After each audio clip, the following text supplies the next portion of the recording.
What's going on, everyone? Welcome back to another episode of On the Floor with Liv and Cor. I'm Cor, that's Liv. And yes, we have our good friend Scott Bregman on the episode this week. Scott, thanks for joining us. Oh my God, I'm so happy to be here with my lip gloss. Oh, I'm glad you brought your lip gloss, and we honestly are going to just really celebrate Scott in this moment because he is on the floor. He is on the ground. He's comfy, cozy on the ground, and we appreciate your dedication to the bit. I'm not sure I would say comfy, but I am on the ground. Post this is what happens when retired athletes have to sit on the ground for a podcast episode. So, Olivia, you had quite the travel weekend this weekend after a jam-packed Thanksgiving. I did. My body hurts and I'm quite tired, but alas we rise.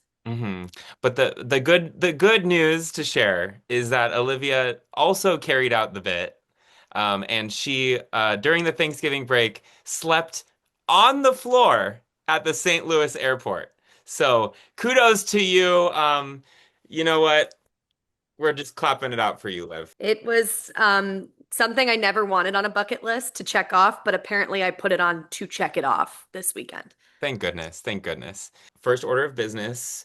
I know that we always start with our bubbles. So I have quick bubbles today, but very iconic bubbles. Um, I am actually at home in California at the moment, and when I arrived home, I had a can of sparkling water sitting on my desk in my childhood bedroom from my mother, Donna. She just said she really thought about me when she saw it. So she got me raspberry lemon recess.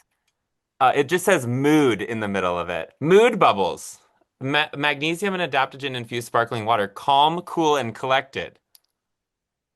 That's exactly how I'd describe you. Sometimes. Sometimes. Yes, sometimes. What bubbles did you bring today, Olivia?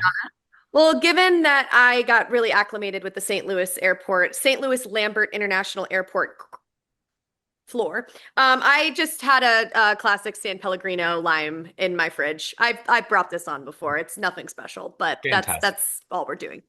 Yeah. It's the circus tent Not label that brought really gets me. I kind It's of true. describe myself as bubbly, so I just here I am as Thanks me. for thanks for bringing yourself. Perfect. Well, cheers, everyone. Here comes some real good bubbles in this episode. Let me tell you guys, we have some good stuff coming. All right, Olivia, what are the Liv's lips of the week? Okay, Liv's Lips is practical and trendy. Okay. I wanted to just bring practical today because my lips are very chapped. OG, Aquaphor. It's the time of year where this sits by your bed. It's easy. I love it.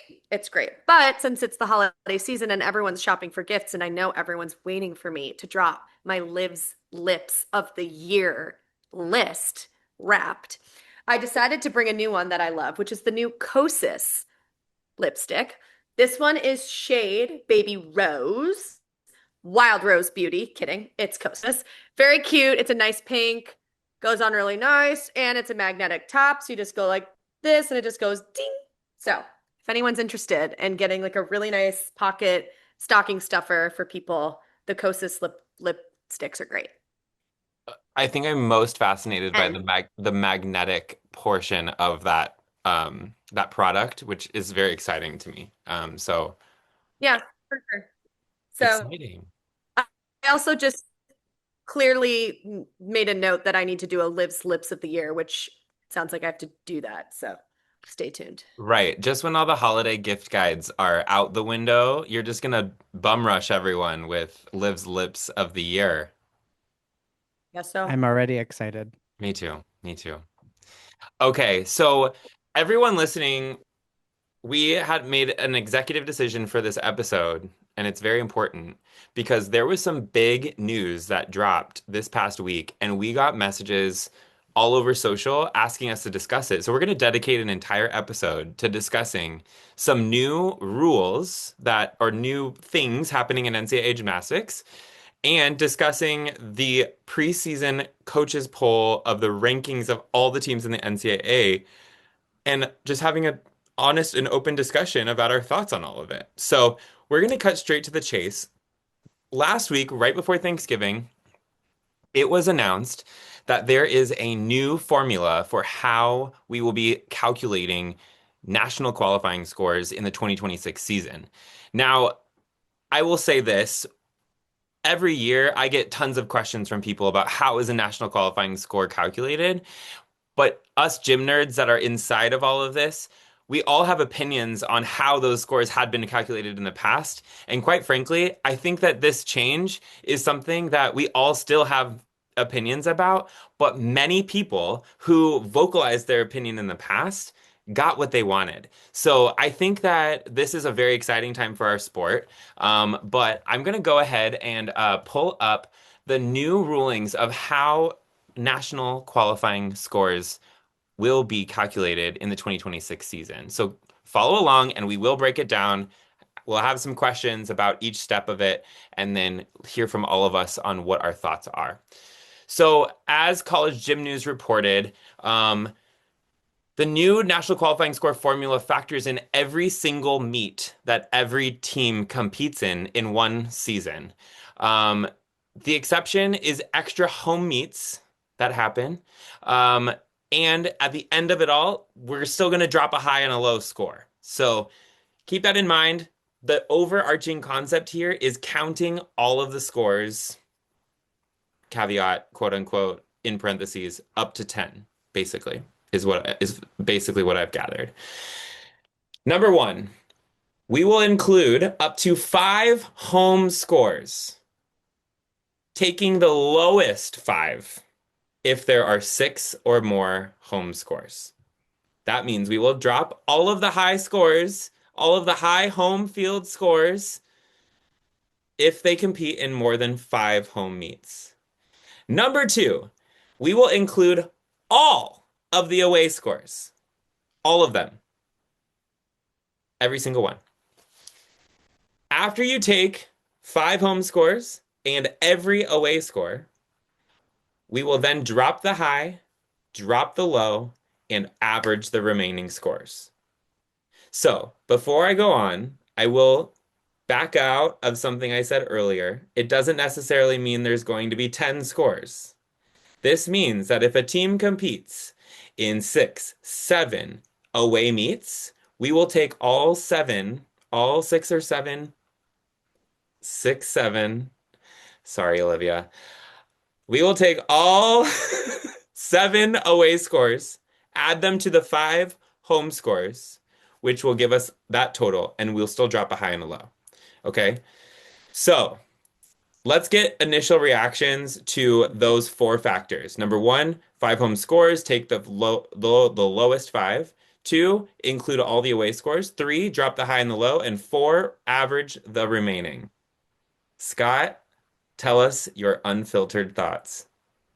I think I don't know if this is a hot take or not. I mean, great, calculate the NQS however you want. Um, I think some of these changes make a lot of sense. Sure, whatever. Um, Someone, Miles G. Smith on Twitter, which we may talk about later, calculated sort of the changes to the top 8 using this new formula from last season. There's really no one drops out of the top 8. There's a little bit of plus ones and minus ones, but it's the same top 8 as last season. So I think it's really just sort of like a band-aid on a much bigger issue that we've talked about a million times. You guys talk about all the time. I've been on here and talked about it before, is the inconsistent scoring and the fact that, athletes are not being evaluated maybe the same in different parts of the country or whatever issues you want to take with the judging. I think this is sort of a band-aid on it. So great. Yeah, factor in more scores. Maybe it will make a difference. But to me, it sort of seems to be a band-aid on a much larger problem. Yeah, I agree.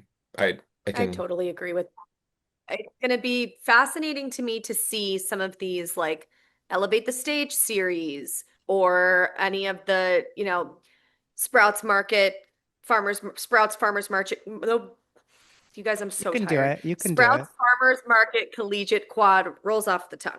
All of these types of meets that people do want to compete in for the podium element, sometimes TV, which that's a whole rabbit hole we don't want to go into. it's going to be interesting to see if there's a larger push for wanting to be in more of those meets and have more of those invitational styles that are away, or if people are going to think, teams, coaches, et cetera, are going to think, well, let's not add too many more because what if we have a crappy meet and then it counts anyway? I mean, that's the what if for everything. So I don't know. It's strategy is going to be interesting when it comes to those types of schedule discussions. You're shaking your head, Scott. Provide Well, no, thoughts. I totally, I agree. The strategy will be interesting. I think it also like there was that meet that was in Tennessee, I think. I don't remember what it was called, but where the Yes. scoring was kind of out of this world on a different planet. And I think it maybe in some ways this incentivizes that kind of scoring because these meets are going to count no matter what for every single team that's competing there. Maybe with one Yeah. exception, which we can get into. I know that's another new rule. So I guess that would be another concern to maybe exacerbate the problem that I think this is a band-aid for. So I Yeah. agree. And I think that some factors that I want to throw into this conversation that are very interesting to me is number one, to confirm one of the away scores will be the conference championship score, um, which, as of the 2026 season, we will no longer have a team sitting out of the SEC championship. So we won't be in this factor of someone not being able to have the chance to use their first postseason meet in their national qualifying score. So I wanted to add that because that has been a question that some people have posed is whether or not your conference score will count towards your NQS. And the other thing I wanted to throw into this conversation is something that I got passionate about last season, which the way that the national qualifying score used to be calculated, there was no possible way your national qualifying score could go down because as you continued throughout your season, it could only increase. Now, what's interesting about this new formula is that your NQS can go down because you are counting every single away score. If you score low later in the season, your score is going to go down. And if other teams score high later in the season, those scores are going to go up. So for me, I think what's very exciting, I don't, I'm going to call it exciting sitting here in the first week of December. It's going to be way more stressful in the first week of March. Um, is that we're going to be seeing the rankings really ebb and flow. People are not going to have to just start jumping people. They're going to start to decrease and increase as we go through the season. So, with that being said, I want to throw out there this concept that like we've seen schools have senior nights, their final home meet, in mid-February. And I think part of this strategy moving forward is going to be to put some home meets in March to make sure that you have some later meets that have some home scoring in the situation where you need to have that home field advantage because I'm going to say it from a fan engagement perspective, I believe it's true. I believe it happens. There's many schools that get that home scoring advantage. So, what are your guys' thoughts on the concept of seeing rankings go up and down throughout the season with this new system? I guess I'll be interested to see if it actually happens like that, right? Like, I mean, I feel like I'm Debbie Downer on this podcast, but I'm like, I'm skeptical that, especially with the top, certain maybe lower down, and that tweet that I was talking about only looked at the top eight, who were, pretty consistent, all season, and that's how it always is, right? The top teams are always super consistent. Um, I don't know, like, is it just going to make teams even more conservative? Are we going to see more Maloney pack, whatever the easiest formulation to get to it? I don't know. I just feel like I'm such a downer today on this, but like I think again, it's just like, yeah, I don't know. Maybe it would be exciting, sure, if the scores could go up and down more, but I'm sorry, I'm skeptical. No, Hit you it. bring up a really good point because it's making me think about like I'm remembering when we would, start with like your base floor routine and then as the season went on and you got more comfortable and you had more reps, you would add in the e-pass in the beginning if you weren't competing it early on and it was like making the upgrade as time goes on, but This almost seems like you would do the opposite. It's like encouraging simplicity more so, or like, are we going to see less 1.5s on vault? I hope not, given I think there's a lot of really good 1.5s and not E, 10 star value vaults in the country. But I'm curious to see if any this impacts difficulty longevity during season. I wonder, like your point, Scott, are people not going to be going for the more difficult routines and trying to eke their way by? I'm just curious to see how that's going to impact things when a lot of the fan response and desire is for more difficulty and more interesting gymnastics. And this may not help that. It may not change anything. I'm Yep. I think curious to see what happens there. Yeah, I think the most likely thing is probably status quo because there already were so many incentives other than vault. I think because everyone wants to have a 10-0 start. And I do think with a few exceptions like the Shea Campbells and the KJ Johnsons of the world have shown that like an exceptional Yurchenko full can score very, very well. But I do think like that half a tenth will catch up to you. So I think we'll continue to see the 1.5s, but I think it just, like you said, there is like a desire amongst a lot of people, myself included, obviously, to see more variety and more difficulty. And I think this just goes the opposite of because now if the team sort of goes for a lot of difficulty and they all have a bad meet on the same day, then there's even less incentive to try that, I guess is what I'm trying to say. Oh, you guys, this is kind of I've just been sitting here doing a little bit of deep dive on some of the questions that you guys have posed, and I think where this really gets interesting is actually looking at what teams are in the top 36 that actually qualify to regionals. Okay. So we always feel this moment that comes is at the conference championship in the past, teams have to score really, really big to be able to like move up significantly into the regional placement, but we always wait and wait and wait until after conference championship to know who qualifies to regionals. So again, I'm going to quote the College Gym News article that did a really great deep dive on all of this. But here's where we'll start. The question that I'm going to look at is what would the 2025 postseason qualification would have looked like with this new formula? And as Scott mentioned, the top teams really wouldn't shift a lot. They mentioned Oklahoma would have moved into number one over LSU with this new formula. Stanford would have jumped 3 spots and been in the top 10 last year. And Ohio State would have climbed 4 spots to number 21. Um, Also, down towards the lower spots, George Washington University would have soared 7 spots and cracked into the top 36. They would have been 35th. Okay. So it definitely would have changed some things. That's a fact. Now, in the opposite direction of note, UC Davis, who qualified a team and played in the play-in at the Washington Regional last year, would have gone down 12 spots. Would have gone down 12 positions. West Virginia would have gone down 10. Iowa would have gone down 5 spots. And Minnesota would have gone down 5. Now, I want to park on Minnesota for a second because Minnesota finished last season in 15th place.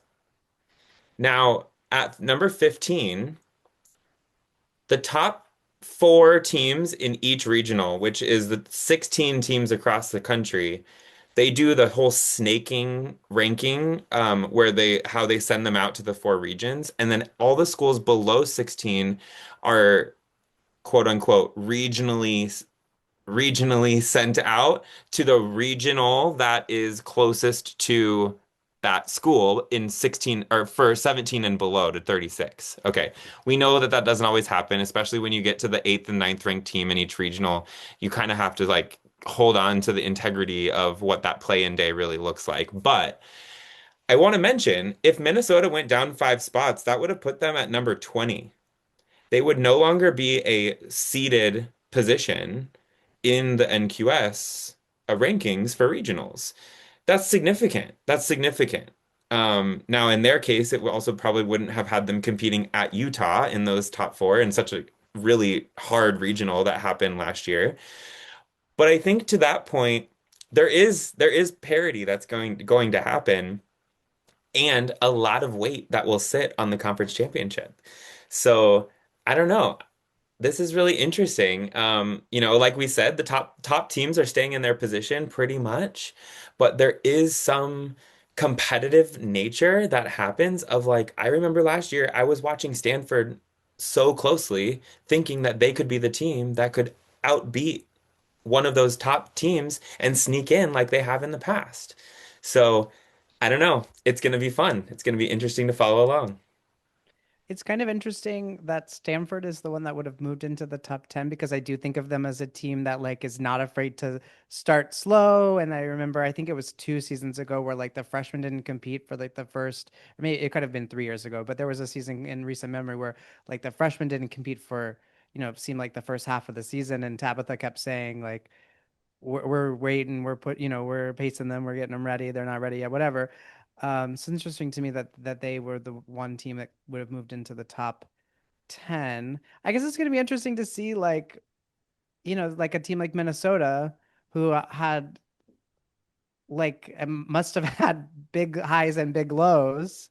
And so is that going to make regionals even scarier? Right. Right. Yes. Yes. And I didn't think that was possible. Yeah. Olivia, I want to ask you a question. We saw tens getting thrown at the Big Ten championship last year. We saw tens getting thrown at the SEC championship last year. So we started seeing pretty high team scores coming out of conference championship, which typically is known as the judges get judge harder, right? That's how the postseason gets started. Um, how do you think that, the way we watched conference championships unfold last year, how that's going to impact what we're going to see as that final away score pop into everyone's NQS? It makes me wonder. Obviously, everyone's going into conference championships wanting to win the conference. That's a fact.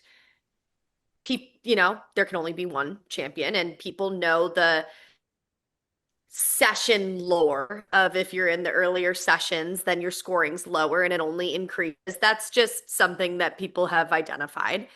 It makes me wonder that some of those teams that may be in earlier sessions, the goal might not be to win conference championship. It might be our goal is to go 197 so that we can up our NQS. Like this is a significant opportunity to do that. And that might require strategic changes to be made to routines and lineups and things of that nature. Whereas in the past, it was more, go out there for your conference, do your thing, etc. I think conference championships are now almost folding into the beginning of regionals and NCAA play, is kind of the way I'm seeing it a little bit.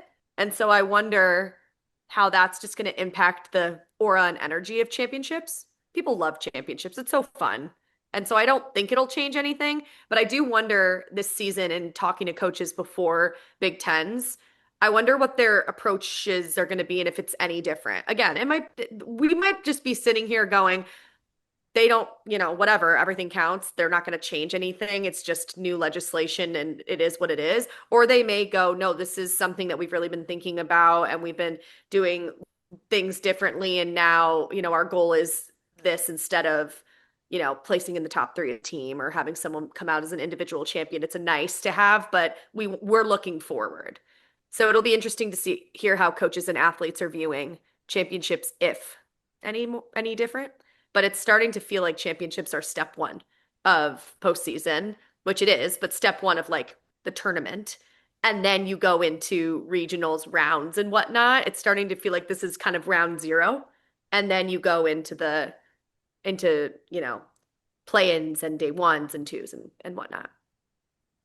Another thing I just thought about is maybe you can speak to this from an athlete you as an athlete, Olivia, is these rivalry matchup meets, depending on who is the home team, a little bit of additional pressure, right? I remember last season there was a lot of energy on that LSU Oklahoma matchup, right? There's a lot of energy on the LSU Florida matchup, perhaps a Michigan State, right? We have these iconic energy building, lots of pride on the line sort of meets that based on a home and away schedule, you then have a benefit of is if you're competing as the away team, this score will 100% count towards your national qualifying score versus if you're the home team, like let's just go and score a 199 for goodness sakes and like it will just drop it and like all bets are off, but we did a really good job, right? So how do you think that, rivalry matchups, like in terms of us talking about pressure, is going to happen on athletes? I feel like I never experienced that big of a rivalry. Nebraska was our big rival. So whenever we went to Bob Devaney, it was always like pretty intense. And when they came to Ann Arbor, I would say the same. I'm curious with like UCLA, Utah. It's at UCLA this year. So if I'm Utah, I'm going nice. We're going to have a great meet. It's going to be intense with the rivalry, and we're going to get that like must count score. Whereas UCLA, who knows if it's going to count or not, if it's they're going to have, an off meet and they're like, okay, at that point we've had five home meets, so who cares if we drop it and whatnot. That's going to be really fascinating to me. So from an athlete perspective, I don't know, they might not care, but from the coaches who are doing the math on NQS in their heads during these meets, I'm it'll be very interesting to hear what they think as it pertains to like these more high intensity type of meet and matchups in regular season. I was just sitting here thinking, like, I think that the coaches have so much on their plate already that I just have a hard time believing that there is going to be like strategy conversation about what do we want to do about how we're going to compete in terms of like, I don't know that much is going to change. They're just going to kind of say like, let's go do our best every single meet and like go and get it. Like that's how it's been up to this point, and it's just the new formula for how postseason ranking is calculated, and everyone's gonna have to just roll with the punches. Okay, I want to transition to another change that has happened this just recently, and this is about neutral site meets impacting NQS. So there's been a discussion about uh, neutral site meets that happen close, really, really close to a home campus of whether it's, Purple and Gold Challenge in New Orleans, or maybe we have like Fisk University and that Nashville meet, or perhaps the Utah conversation with Best of Utah, the Sprouts Farmers Market Collegiate Quad that they're competing in is also in Salt Lake City at the Maverick Center. And there's been the Wasatch Classic in the past, all of these things where anytime that Utah was going to these meets that were happening prior to conference championships, they were being counted as away scores. So I'm not going to sugarcoat this one. This score, this new rule absolutely impacts the University of Utah. Um, the new rule is only one neutral site regular season meet within 30 miles of a team's campus can count as an away meet.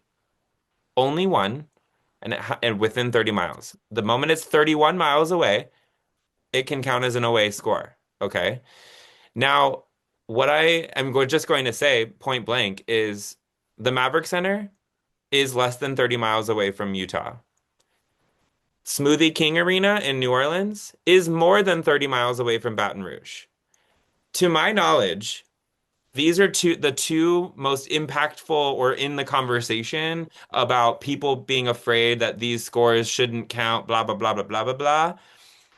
This is a rule that's impacting Utah significantly, but it's also potentially going to have Scott is 100% on his maps right now, looking up distance of competition arenas Yeah, I was just thinking like maybe they could list the team address as like Greg Marsden's house or something. Like I'm just trying to figure out like how far away do we need to get? Right, Greg would let right, him do it. right. It feels mailing address of the team is actually a vacation home of Greg Marsden in Montana, actually. Oh, I mean it is okay. I'm like looking at it, like it says 10 miles in a car. I mean it's in Salt Lake City. It's next door, yeah.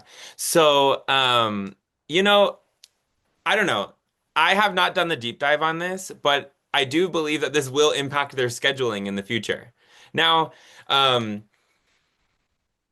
I'm going to ask you for your thoughts, and I'll give my thoughts at the end. Mm, I guess I don't know. It's very interesting to see a rule that seems to be so specific. But I think honestly, like it's all kind of silly in the end because it's not like Utah's been going to the Maverick Center 15 times in a season and getting like a billion points in an away meet and then going to nationals and flopping. Like they're a good team every year. They're a good team, whether they compete at the Maverick Center or they compete at the Huntsman Center or they compete at Smoothie King Center. Like I don't know, kind of it all kind of again, I don't know, I feel like I'm a huge downer today, but it just feels like all so silly to me and like guess what guys? Utah's going to be good this year and they're probably going to be good next year and the next year and the next year. Whether they schedule 3 quad meets at Maverick Center or one. I agree. I That's how agree. I feel. I'm like really took time to do this, and we aren't taking time to like, I don't know, devalue skills that need to be devalued, front double twist, or increase value if need. Like, really, we're not doing like a full code evaluation of skills and things that are, in my opinion, this is such a corporate term that I hate, low hanging fruit. Like, I feel like you just made like that's more impactful than as you said, Scott, the first is totally a band-aid for scoring. So, okay, if you're going to do that band-aid, then at least supplement it with something that actually has significant change for the longevity of the sport by making the difficulty conversation better. But we're going to really dial in on the Maverick Center from the Huntsman Center. Like that's how it feels. And we're if you know there's probably other situations where this is relevant that we're just not thinking of at the moment, but let's be honest, this is 100%, as you said, a Utah rule change, and it's just silly to me that this is what we're doing right now instead of putting our energy into other things.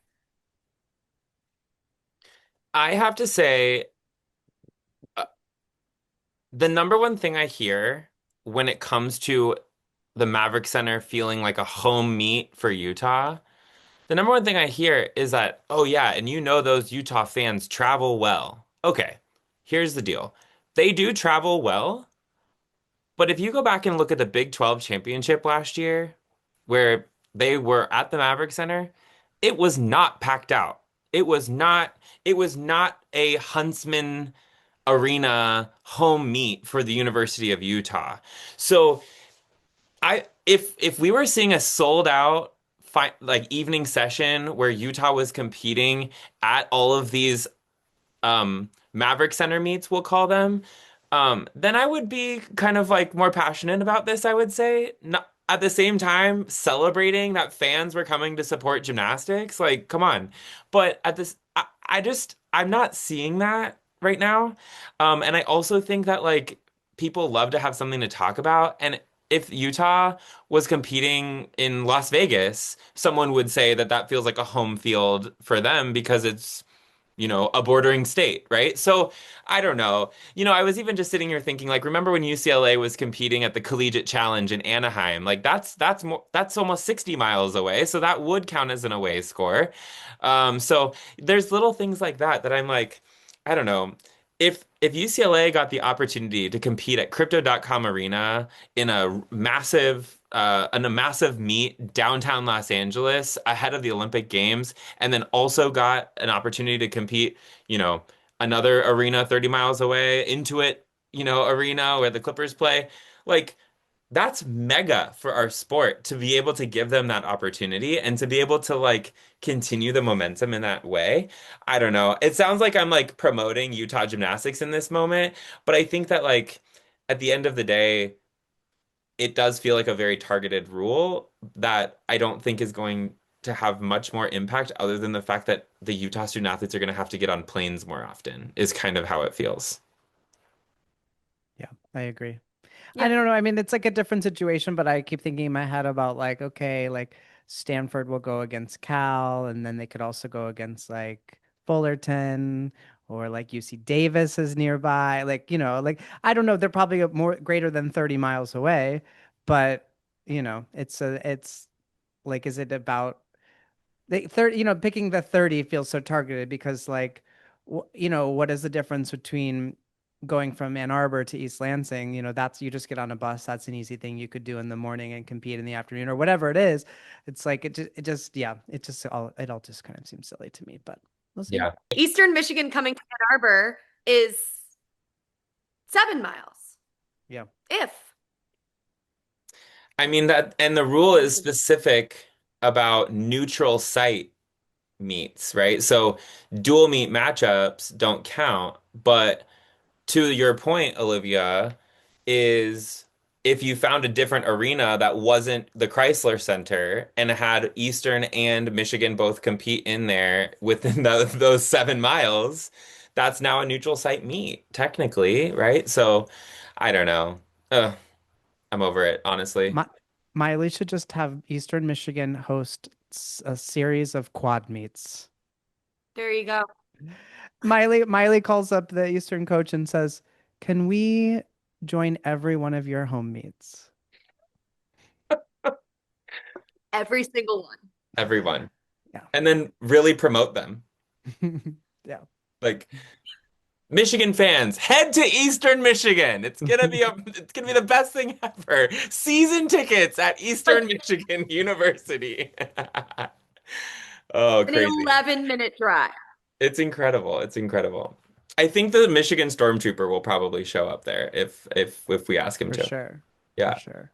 That's highly likely. Okay, our last order of business. Let's go over the preseason coaches poll that College Gym News put out. And you guys, let's go through some like teams that are standing out. I think what we should do is maybe go from top to bottom on this list. So in my opinion, to no surprise, we have Oklahoma and LSU taking the number one and number two spot. Of note, Oklahoma did get 11 first place votes to secure that top spot, but they were only 16 points off. It's 536 points for Oklahoma, 520 points for LSU. I think that's very interesting given that we have 11 first place votes for them, you know. But then I think what I want to hear from, like, I'm going to put you on the spot here, Scott. We then have Florida, UCLA, and Utah taking up number three, four, and five. What are your thoughts on, Florida being at that number three spot? We do have some athletes coming back. I think there's some momentum there, but where are your thoughts on the Florida, UCLA, Utah positions? I mean, I'm thinking about it and I'm breaking into a sweat because I think those teams have so much talent. I was just thinking about, having Kayla DiCello back in the all around, having Sky Blakely back in the all around. UCLA gets Jordan Childs back. They've got a great freshman class with Tiana and, I just on and on and on. So I don't know. I mean, I'm fine with those rankings. I think a lot of it has to do with probably how they ended last season. Um, Though I guess LSU didn't make the final. But like they had been on such a path last year and obviously with the title in 24. So I'm fine with that. I think yeah, it's just going to be a crazy season because there's so many good athletes on all three of those teams. 100%, 100%. I will mention as well, UCLA did receive two first place votes.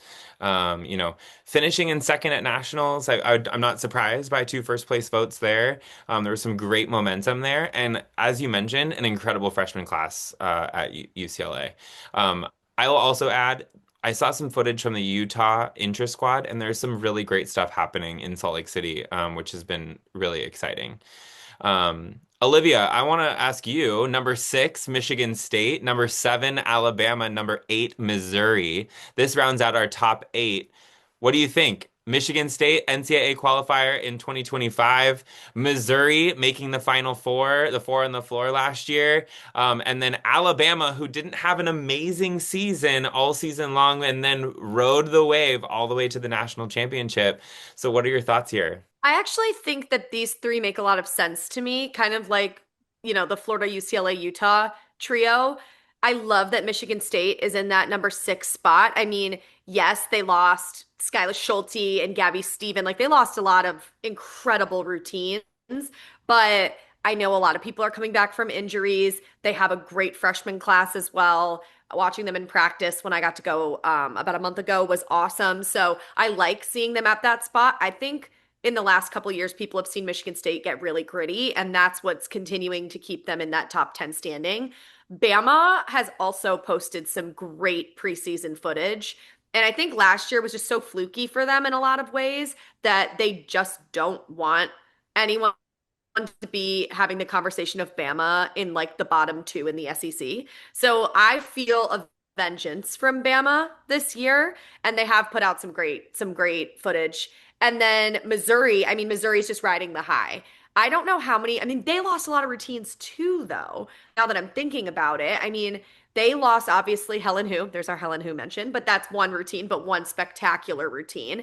I believe they lost Jocelyn Moore is graduated. So those are the just two I'm thinking of right now, but Missouri, that's going to be really interesting for them. Amari Celestine is another person that they lost, which was such an amazing athlete for them there. And obviously, she just recently announced that she's training for the LA 2028. But you know what? I have a couple notes on here. Number one, Alabama, this puts them as the fourth ranked team in the SEC, which puts them in the evening session, final session for the SEC championships in these preseason rankings, right? They would edge out Missouri for that evening session because they're going to do four teams in the evening session and then five teams in the afternoon session. Just a fact there. But I agree. We've seen some great videos. Missouri, I have to shout out Kaya Tanskinen, who competed at the World Championship for Finland. She's been throwing down some really great gymnastics and she's always been consistent. But I think that I'm sure that that world championship experience now is putting some confidence under her belt, and I think that that's going to make a lot of momentum for them. We obviously saw some over the low bar mounts from them, which we're very excited about. I have to shout out over the low bar mounts. I mean, Scott, are you just so thrilled about those? I'm thrilled about any mount that is not a jump to the high bar or a Kip handstand. So yes. Period. Period. I love it. Okay, Olivia, more thoughts? I did want to say one thing about LSU that I'm just like sitting here thinking about. And obviously, we all witnessed that they did not make it to 4 on the floor. But besides the point, I think LSU is a top team. What's really interesting to me is they lost a lot of really important routines. They lost KJ Johnson, Haley Bryant, Aaliyah Finnegan, like just that's 3 names off the bat. That's a lot of routines and big names that they lost. And yes, I've seen, they've won the transfer portal game. They've definitely gotten a lot of great transfers. Their freshman class is good, but I do find it fascinating to see that they're at that number 2 spot, knowing that they had those big names graduate. I mean, I still think they're a fantastic team, and there's no doubt about that. But I just do think it's interesting that they're still in like the top 3. If I was doing this, I probably would have put Florida too, given the talent.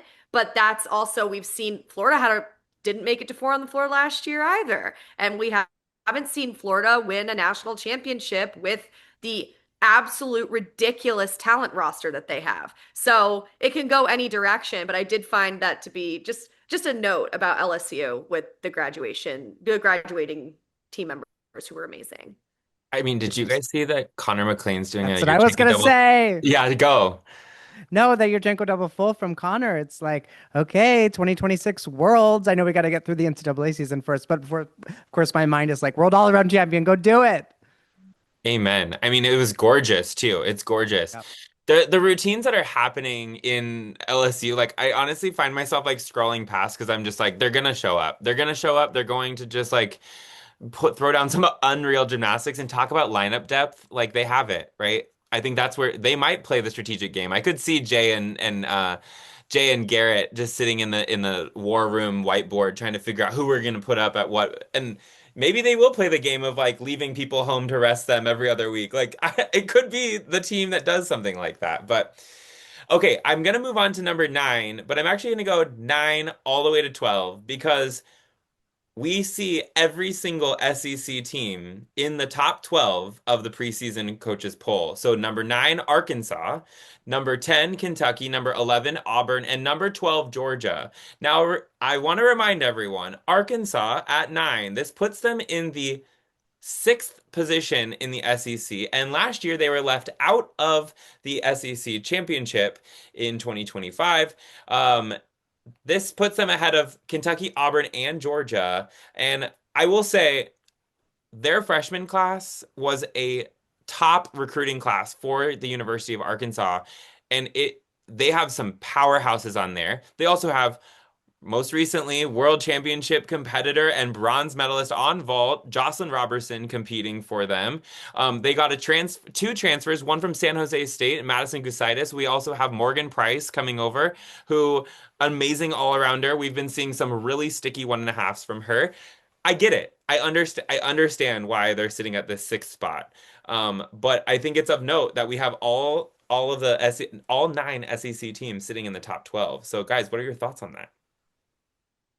Morgan Price's Yurchenko 1.5 is my everything, and it's a crime that she wasn't competing that at Fisk. But yeah, I just think it highlights how unbelievable the SEC championships is going to be, and yeah, because I wouldn't want to be at a regional with this, probably any of those teams if they're like coming in as like the third ranked team. If you're like Arkansas coming in as the third ranked team, or even Auburn, or any of those teams, that they're gonna have so much like intense competitive experience going into the postseason. So yeah, I think that's gonna help them out. But I also think it's gonna be really an interesting and scary SEC championships.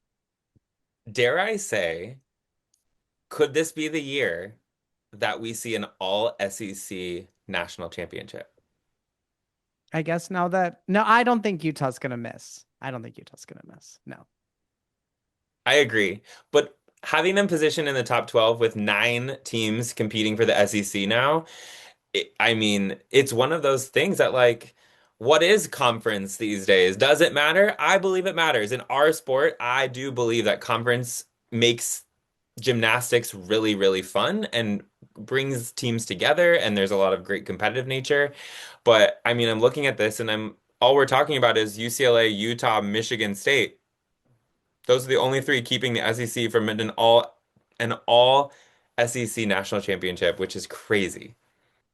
I just keep looking at Auburn because Auburn came out so hot last year and then they were plagued with injuries. Like it was really sad to watch them just get injured and Kiko goes down and it was just awful. And I've been seeing some incredible footage from them. Sophia Bell doing a Yurchenko double full, that's excellent for them. So Auburn and 11 makes sense to me too, as we're talking about people coming back and new additions to the team. But yeah, I don't want an all SEC national championship. I want the Big Ten there, Corey. But I do think your point of top 12 and 9 of them are in it is wild. And Georgia being in that 12 spot, Kamara Williams coming in a year early, that's really exciting for them. So think about her being added to that already really talented team. That's game changer. So they're just continuing to become stronger with some of these new additions into the conference. Yeah. Okay, let's get to 16 and then we'll do a free for all of notes on the bottom 16 teams. Okay, so uh, at 13 we have Stanford, 14 Minnesota, 15 Michigan, and 16 is the University of Denver. Um, I think this is great. I mean, I love seeing Michigan in the top 16. I love like they need to be there. They deserve to be there, and I hope that we see some great meets from them this year so that they continue to earn their spot of being there. Um, I think Stanford, like, come on, I'm obsessed with Uisoma, but we also have Olympians and world team members and world participants and from Jamaica and Romania and all of these amazing athletes competing for Stanford now. Um, Minnesota with, a fresher set of coaches after, the Stack Eaton Stanger duo made their way to Cal. I think that Minnesota is exciting for me to watch. Michigan is exciting. Denver's exciting. Like I'm pumped for it all. So what are your guys' thoughts on those last four? Well, I think it's always silly to count out Stanford, and especially with Anna Barbosu there. I think that's going to be a huge, huge boost for them. Not that they really needed it because they're obviously always a very strong team, but I think t- Tabitha has it down. She doesn't care how they start. She knows it's all about, being able to win in the at the regional, and they're pretty good at that. And I'm hopeful for our. I'll be interested to hear what Olivia has to say about our Michigan Wolverines. I'm hopeful we're gonna have a better season than with the last couple. I'm really excited for Miley and see her impact on the team. And I think we have some good freshmen if they're healthy. I haven't seen much online from like Miley Lou, who I'm hoping will have a big impact, but I know that she's also like sort of made of glass. So I'm sending her very healthy vibes. I say that lovingly as someone who was also made of glass. So I love it. I did see Riley this weekend at the Michigan Ohio State game. I was there for work, and I just got to talk to her for a couple minutes, and she told me that she has 15 routines on beam that could compete. Like 15 start to finish 10-0 ready to go beam routines. And I was like, now she is a realist. She was like, now, we have our top 8, 9, but she was like, I am incredibly impressed with the team that 15 routines could show a beginning to end 10-0 start value beam routine. So I found that to be great and awesome intel. So I love that, hearing that. I saw Ava Jordan was training a Yurchenko 1.5. She has excellent technique. She's a 9-9 or a 9-4.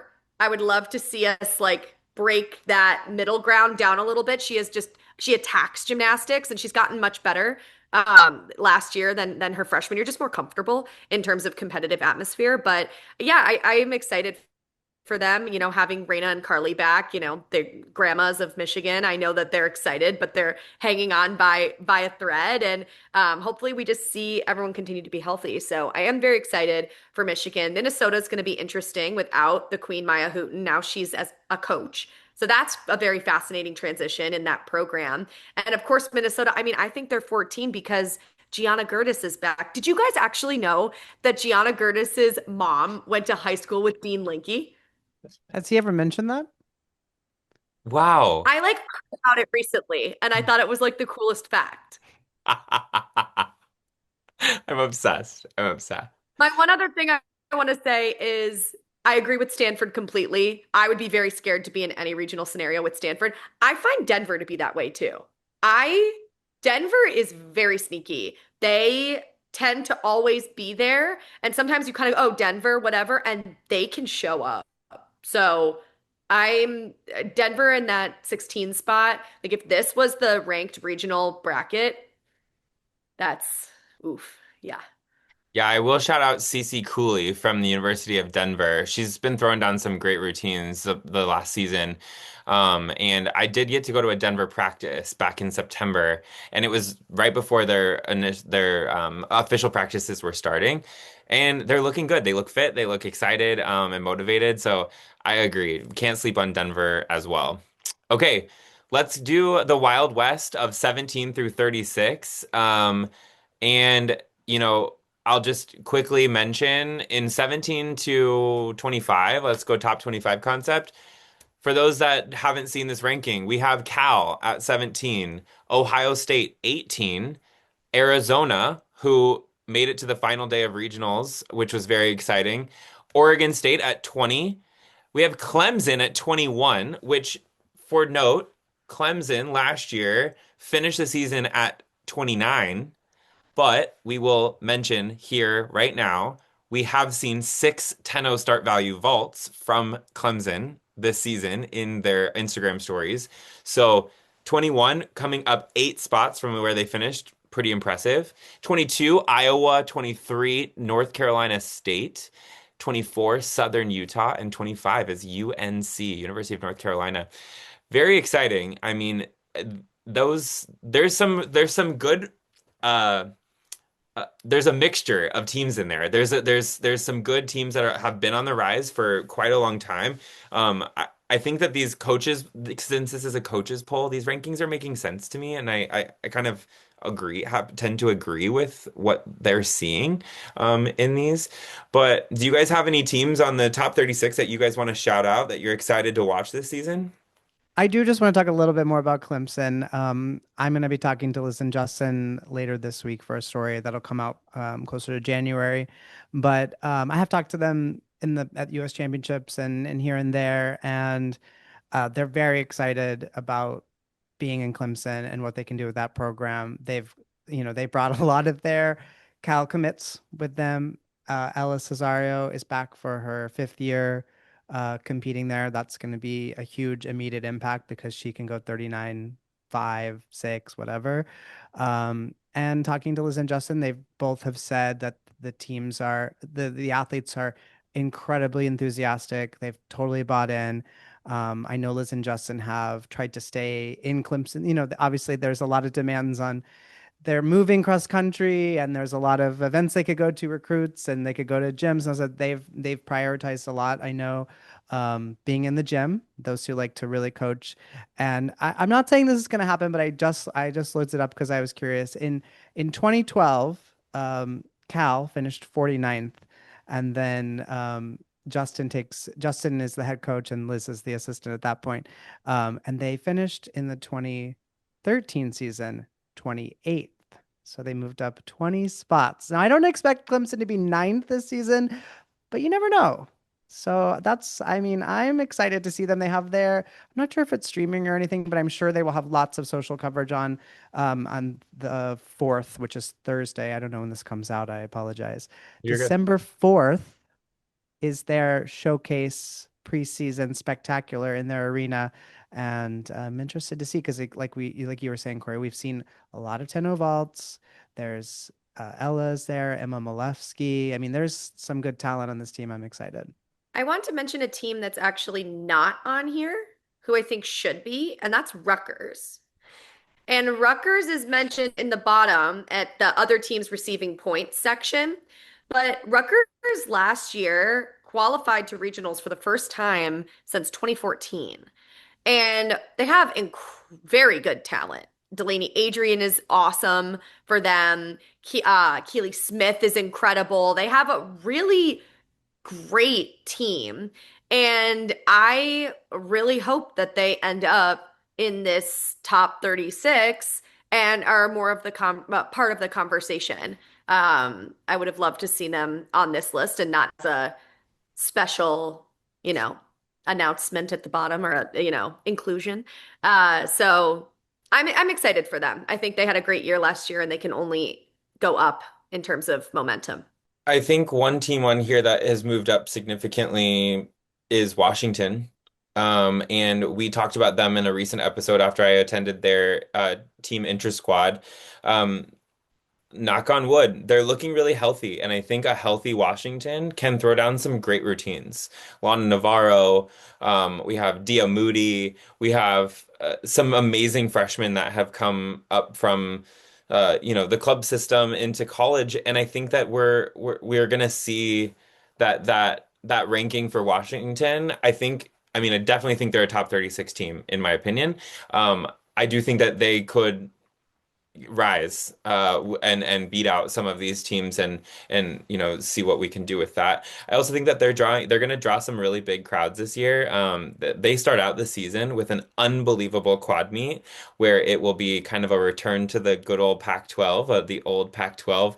It's going to be Oregon State, Washington, Cal, and UCLA are doing a quad meet on the 3rd of January, which so early, cannot believe it's that close to the first of the year.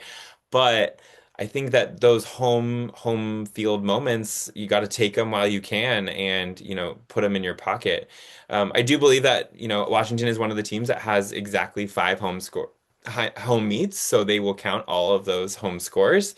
And you got to just use those to your advantage. So I'm excited about Washington.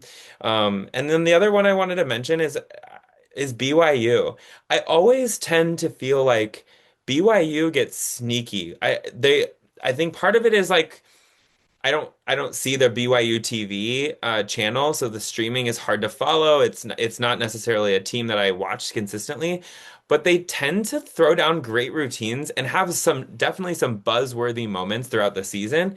And then when I've seen them now at regionals 2 years in a row, and they're consistent, and when they hit, they're clean and they're powerful, and elegant and all of these things that I think that it's just really interesting, and I definitely believe they belong in the top 36, but also a team that could ebb and flow in terms of go up and down in this ranking system. So that was my thought on this one. I mean, this was a very informative episode. So, Scott, thank you so much for hopping on here. I mean, we appreciate your opinions all the way around. And in particular, I have to admit, Olivia and I are not as versed in some of these incredible international elites that have made their way into the NCAA. And so, the Barbosus of the world, the all of these people that you have seen on the world stage and compete in the world at the World Championships most recently when you were in Jakarta, we really appreciate your wisdom as it pertains to what their journey has been, and how they're landing in college gymnastics and how exciting that is. So thanks for bringing your wisdom into that. Even like the Miley Lewis of the world, we haven't seen a ton from her. She's a freshman coming up through elite. It's going to be exciting to see what she can throw down at the University of Michigan. So thanks, Scott. It's always a pleasure to be with you guys. All right. Well, with that rounds out this week's episode. We hope you guys enjoyed this episode this week. We have just a few weeks through the holidays. We're going to be bringing you one episode every week until our 1 week off, which will be the week of Christmas. And so we're going to take some time with our families during that week and ramp up for a jam-packed season. I know Olivia and I's schedule is going to be cuckoo for Cocoa Puffs, but we are so grateful to bring you along for the ride. And Scott's going to show up at random points in the season as well. You better believe it. So, with that, we hope you guys all have a wonderful week, a great start to December, and honestly, I hope you guys went and bought all of Olivia's lip gloss recommendations on Black Friday because there were some deals. I will admit I did notice them. Okay, with that, goodbye. Bye.